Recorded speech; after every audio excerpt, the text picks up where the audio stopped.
वेगवेगळ्या बातम्या येत आहेत, विरोधक म्हणतात की आपल्या राज्यावर कर्ज मोठं झालेलं आहे।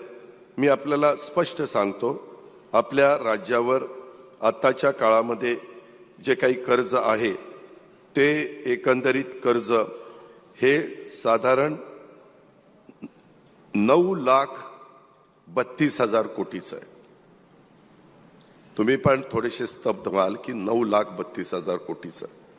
16-17ला पद्धत अशी आहे, मी 10 वर्षाचं तुम्हाला त्याच्यामध्ये आकडेवारी सांगतो की स्थूल उत्पन्न राज्याचं 22 लाख रुपये होतं, 22 लाख कोटी, आणि त्याच्यामध्ये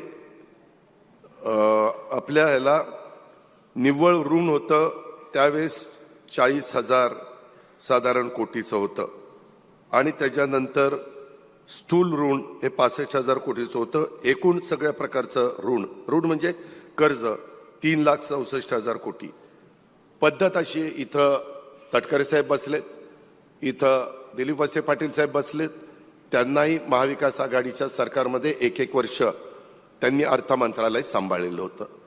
मी देखील 10-11 वर्ष अर्थ मंत्रालय सांभाळतोय।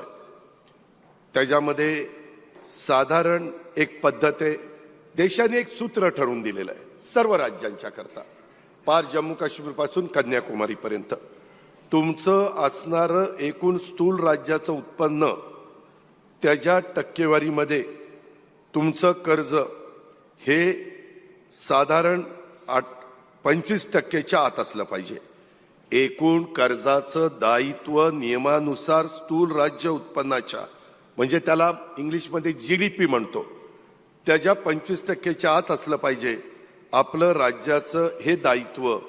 आता मी जो 25-26 अर्थसंकल्प सादर केला त्याच्यामध्ये 18.87 आहे।